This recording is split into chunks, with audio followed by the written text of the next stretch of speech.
নমস্কার বন্ধুরা, আশা করি সকলে ভালো আছো। তো আজকের এই ভিডিওতে তোমাদের একটা বিশেষ কনসেপ্ট শেখাবো প্রথমে, এবং সেই কনসেপ্ট দিয়ে কীভাবে আমরা ট্রান্সলেট করব বাংলা থেকে ইংরেজিতে সে বিষয়ে আলোচনা করব।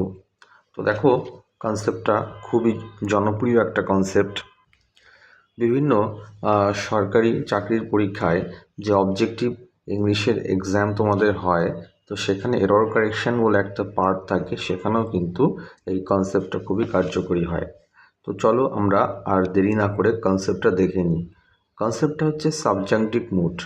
এর আগের ভিডিওতেও আমি সাবজাংটিভ মুড সম্পর্কে কিছু আলোচনা করেছিলাম, এবং প্রিলিমিনারি কনসেপশন, প্রাইমারি কনসেপশন কিন্তু দিয়েছিলাম তোমাদের।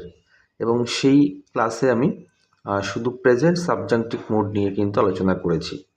প্রেজেন্ট সাবজাংটিভ মুড আমি বলেছিলাম, সাবজাংটিভ মুড মূলত কত রকমের হয়? দুই প্রকারের হয়, প্রেজেন্ট সাবজাংটিভ মুড আর পাস্ট সাবজাংটিভ মুড।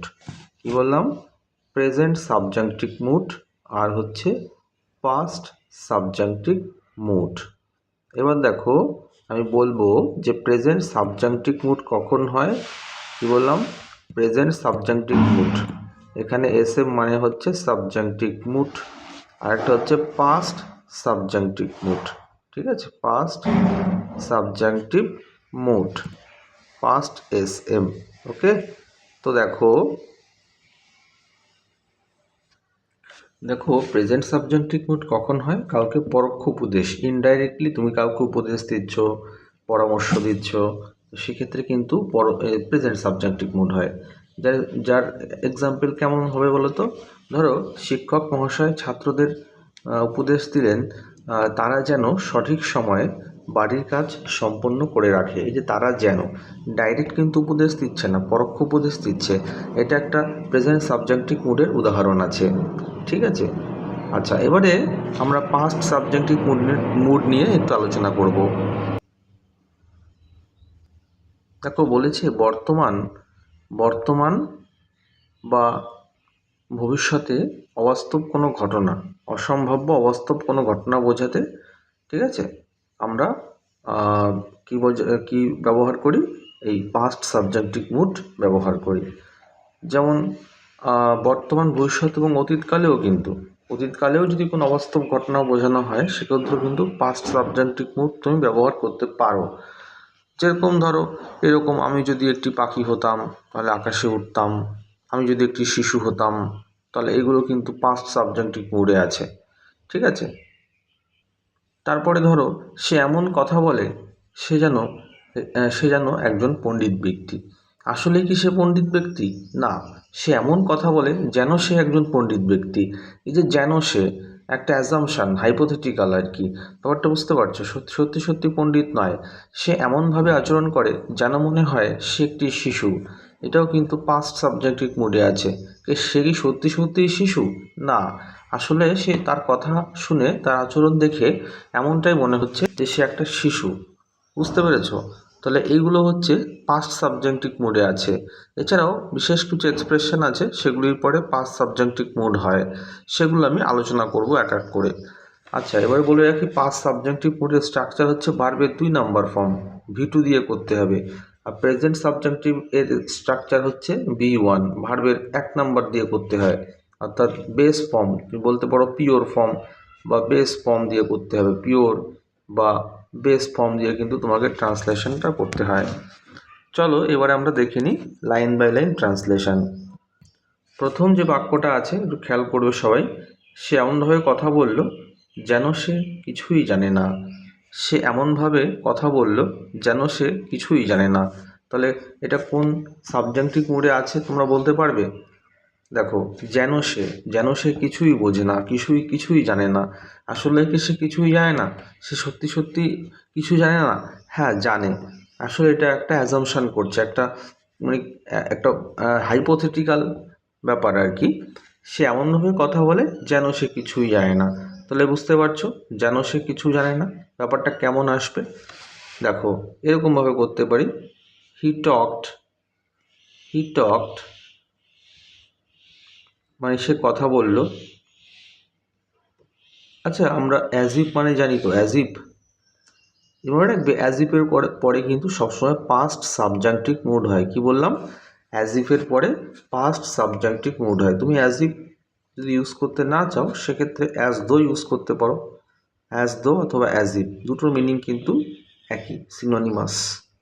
তাহলে হি টকড অ্যাজ ইফ অথবা হি টকড অ্যাজ দো, তারপরে সাবজেক্ট নেব, সাবজেক্টকে হি। ঠিক আছে, এবার দেখো যেন সে কিছুই জানে না, তাহলে এখানে ভার্ব কি আছে? জানা। জানা ইংরেজি নো, নো এর পাস্ট ফর্ম কি? নিউ। যেহেতু পাস্ট সাবজেক্টিভ মুড আছে তাহলে নিউ বলবো। হি talked as though he knew nothing, সে কিছুই জানে না। He knew nothing. বন্ধুরা আশা করি বুঝতে পেরেছো, খুব সুন্দর স্ট্রাকচার। তোমরা জেনে রাখবে এগুলো কিন্তু এরর কারেকশনেও কাজে দেবে। মনে রাখবে একটা জিনিস তোমাদের বলি, এটা এসপি বক্সির যে আমরা বইটা পড়েছি সেখানে স্পষ্ট ভাষাতেই লেখা আছে যে অ্যাজ দো, তারপরে অ্যাজ ইফ, হ্যাঁ, এগুলোর পরে অলওয়েজ যে সাবজেক্ট হয় সেই সাবজেক্টের পরে কি হয়? পাস্ট সাবজেক্টিভ মোড হয়। এ দেখো পাস্টে আছে নিউ, এই যে ভার্বটা না পাস্টে আছে, ঠিক আছে, নো এর পাস্ট ফর্ম নিউ। এবার চলে আসি পরের এক্সাম্পলে। সে এমন আচরণ করে যেন মনে হয় সে একটি শিশু। দেখো আবারও কিন্তু সত্যি সত্যিই কে শিশু? সে কি সত্যি সত্যিই শিশু? তা তো নয়। আসলে সে শিশুর মতো আচরণ করছে, যার জন্য এটাও কিন্তু পাস্ট সাবজেক্টিভ মোডে পড়বে। ভার্বের 2 নম্বর ফর্ম দিয়ে আমরা ট্রান্সলেট করব। তাহলে সে এমন আচরণ করে, হি বিহেভস মানে আচরণ করা। Subject third person singular number, তো ভার্বের সাথে এস যোগ করলাম, প্রেজেন্ট টেন্সে করছি। হি বিহেভস অ্যাজ ইফ, যেন, হি বিহেভস অ্যাজ ইফ এবারে সাবজেক্ট কে আছে পরের অংশের? হি। যেন মনে হয় সে একটি শিশু।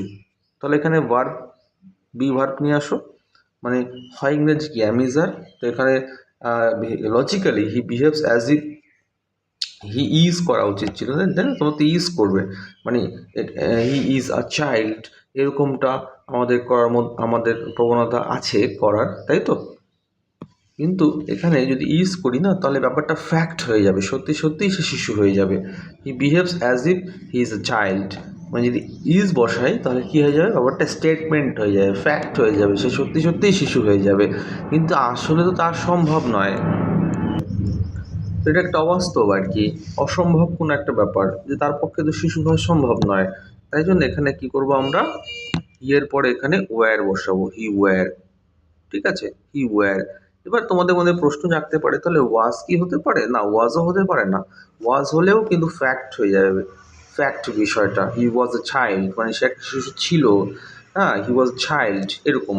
সে তো শিশু ছিল না, সে তো বড় প্রাপ্তবয়স্ক, সে এমন করে কথা বলেছে, আচরণ করেছে যাতে করে মনে হয়েছে সে একটা শিশু। তাই জন্য এখানে কিন্তু ইজ অথবা ওয়াজ বসিও না, এখানে ওয়্যার বসিও। ঠিক আছে, খুব ভালো কনসেপ্ট, কাজে দেবে আশা করি। চলো নেক্সট ওয়ানে চলে যাই।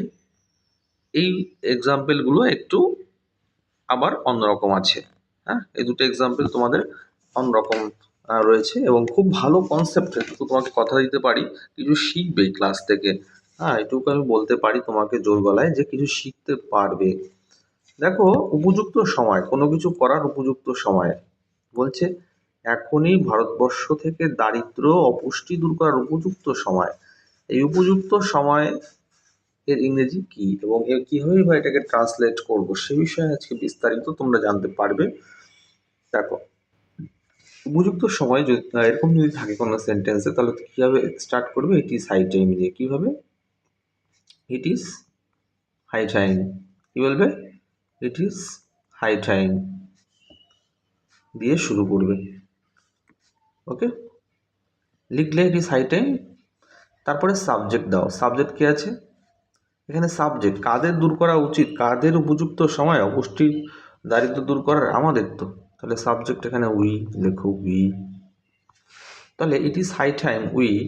এবারে এখানে ভার্ব কে আছে বলতো? দূর করা, না? তাহলে এখানে সাবজেক্টের উপরে ভার্ব নেব। দূর করা এখানে কি বলতো? দূর করা হতে পারে, দারিদ্র দূর করার ক্ষেত্রে ইরাডিকেট কথাটা ইউজ করতে পারি, ইরাডিকেট। ঠিক আছে, ইরাডিকেট। তাহলে ইরাডিকেটের পাস্ট ফর্ম ইউজ করবো, যেহেতু সাবজাংটিভ মুডে আছে, পাস্ট সাবজাংটিভ মুডে, তাহলে eradicated. It is high time we eradicated, it is high time we eradicated sorry, just a minute, let me give some time. Okay, eradicated, clear, it is high time we eradicated. এবার কি eradicate করবে তুমি? দারিদ্র, poverty, তাহলে it is high time we eradicated poverty and, আর কি আছে, poverty and অপুষ্টি, অপুষ্টি ইংরেজি কি বন্ধুরা? malnutrition, malnutrition।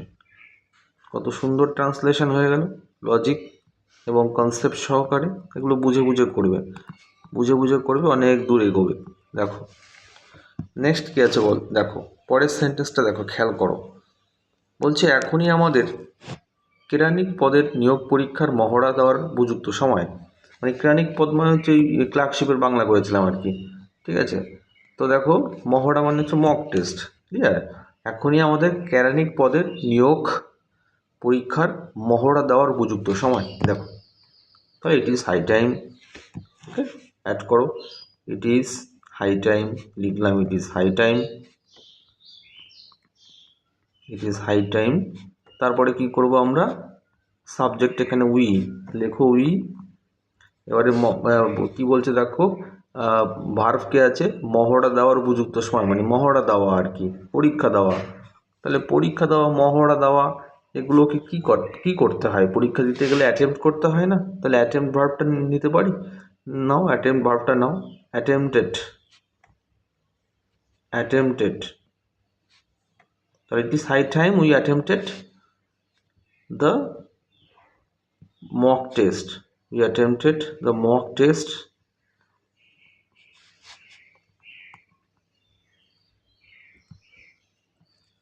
এবার দেখো কেরানিক পদের নিয়োগ পরীক্ষার জন্য এটাকে কীভাবে ট্রান্সলেট করতে পারি। তো দেখো মক টেস্ট, এবারে এখানে সেই মক টেস্টটা কিসের জন্য ডিজাইন করা হয়েছে, প্রিপেয়ার করা হয়েছে? ক্লার্কশিপের জন্য।